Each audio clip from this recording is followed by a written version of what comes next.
Hello viewers, আজকে রান্নাটা দেখলে তোমাদের চোখ ছানা বড় হয়ে যাবে। অনেক রকমের নিরামিষ রান্নার মধ্যে চলো ছানাই ঝাঁপ দেওয়া যাক। দত্তবাড়ি হেসেলে আজকে হচ্ছে ছানার বড়া। লবণ দিয়ে ভালো করে চটকে ছানাটাকে মেখে নিচ্ছি। এছাড়াও রান্না হবে বেগুন ভাজা, ছোলা দিয়ে কচুর শাক, সজনে চচ্চড়ি আর টমেটোর টক। এইবারে মাখা ছানাগুলোকে গোল গোল করে বড়া শেপ করে নিচ্ছি। সবগুলো প্রায় গোল গোল করা শেষ। এবার রান্না করার পালা।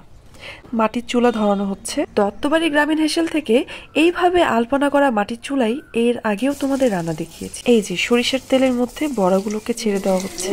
বড়াগুলো ব্রাউন হয়ে গেলেই তুলে ফেলবো।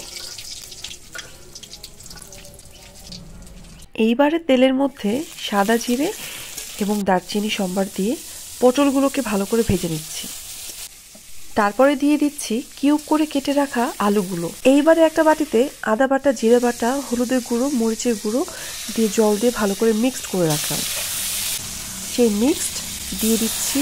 আমার মায়ের হাতের এই রান্নাটা বেস্ট। গ্রেভির জন্য কিছুটা জল দিয়ে দিচ্ছি। এইবারে বড়াগুলোর একে একে ঝোলের মধ্যে ঝাঁপ দেবার পালা।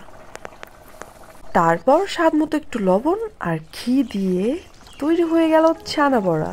কালারটা দেখো জাস্ট।